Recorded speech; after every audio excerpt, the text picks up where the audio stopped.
বিসমিল্লাহির রহমানির রহিম। পরিবেশনায় ও পরিচালনায় দিক দিগন্ত। সাহাবায়ে কেরাম কত মহব্বত করতেন, কত অনুকরণ করতেন। নবীজির একজন সাহাবী ছিল, নাম হলো আবু বকর রাদিয়াল্লাহু তাআলা আনহু। বলেন, এই নাম আপনারা শুনছেন না শোনেন নাই? নবীজির সাহাবী আবু বকর রাদিয়াল্লাহু তাআলা আনহু রাসূলের একজন বিশিষ্ট সাহাবী, জান্নাতের সুন্নাত পাওয়া একজন ব্যক্তি। এর নাম হলো আবু বকর রাদিয়াল্লাহু তাআলা আনহু। হিজরতের রাত্রিতে আবু বকরকে নবীজি সঙ্গে করে নিলেন, কিন্তু 6 মাস আগে দুজাহানের কামলিওয়ালা নবী আমার আবু বকরকে ডাক দিয়া বলেন, আবু বকর, কবে জানি আল্লাহর হুকুম হইবে হিজরত করতে হবে রে আবু বকর, তোমাকে হিজরতে সঙ্গী করে নিব, সাথী করে নিব। আবু বকর যখন এই কথা শুনছে, তখন থেকে 6 মাস পর্যন্ত আবু বকর ঘুমায় নাই। 6 মাস পরে আল বিদায়া ওয়ান নিহায়া গ্রন্থের কিতাবের লেখক লেখেন আশরাফ আলী থানভী বলেন, 6 মাস পরে নবীজি সাল্লাল্লাহু আলাইহি ওয়াসাল্লাম আবু বকরের দরজায় আস্তে করে নক দিলেন। আবু বকর বাড়িতে আসো নাকি? জোরে কথা বলে না, কারণ পিছনে কাফের বেঈমানদের ভয়। নবীজি আস্তে করে যখন আবু বকরকে ডাক দিলেন, আবু বকর বাড়িতে আসো, আমি দু জাহানের নবী, বিশ্ব নবী। আবু বকর সঙ্গে সঙ্গে লাব্বাইক ইয়া রাসূলুল্লাহ বলছেন। নবীজি আমার আশ্চর্য হয়ে গেলেন, আবু বকর তুমি কি ঘুমাও না? গভীর রাত, তুমি কি ঘুমাও না রে আবু বকর? আবু বকর ডাক দিয়া বলে, ইয়া রাসূলুল্লাহ, ইয়া হাবিবাল্লাহ, আপনি যখন থেকে বলেছিলেন হিজরতের সময় আপনি আমাকে সাথী বানাইবেন, আপনার সফর সঙ্গে আমি হব, ওখান থেকে ঘুমাই নাই। নবীজি আমার বললেন, আবু বকর কথা বেশি নয়, তাড়াতাড়ি চলো। এইরকম করতে আবু বকর আর নবীজি হিজরত করতেছেন কাফেরদের ভয়ে। গভীর রাত্রিতে আবু বকর আর দু জাহানের কামলিওয়ালা নবী যখন যাইতেছেন, কাফের বেঈমানদের ভয় হঠাৎ করে একটা কূপের মধ্যে ঢুকে পড়ার পরে আবু বকর গর্তের মধ্যে দেখতেছেন অনেক গর্তের মধ্যে ছিদ্রগুলো রয়েছে, ময়লা রয়েছে, আবর্জনা।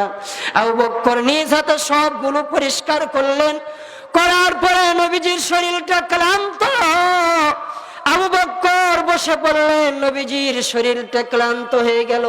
আবু বকরের উড়ার উপরে দু জাহানের কামলিওয়ালা নবীজি মাথা মোবারক দিয়ে ঘুমিয়ে পড়লেন।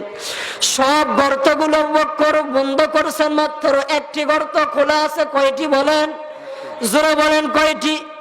একটি গর্ত। আবু বকরের পায়ের সামনে কি করবে আবু বকর? ওই গর্ত পা দিয়ে ঢেকে দিলেন।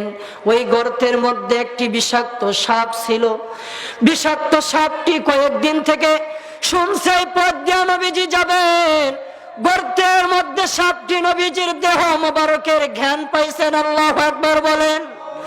নবীজির দেহ মোবারকের ঘ্রাণ এত সুন্দর ছিল, কিতাবের মধ্যে আসছে মিশক আম্বরের চাইতে নবীজির শরীর মোবারকের ঘ্রাণ বেশি সুন্দর আর সুগন্ধিত ছিল। সুবহানাল্লাহ বলেন। নবীজি সাল্লাল্লাহু আলাইহি ওয়াসাল্লাম ঘুমিয়ে পড়লেন। আবু বকর রাদিয়াল্লাহু তাআলা আনহু গর্ত পা দিয়ে ঢেকে রাখলেন। বিষাক্ত সাপটি আবু বকরের পায়ের উপরে কামড় দিল। আবু বকর কোনো কথা বলে না, ভিতরে শরীরের মধ্যে বিষ উঠে গেল, শরীরটা লাল হয়ে যায়, বিষাক্ত হয়ে যায়।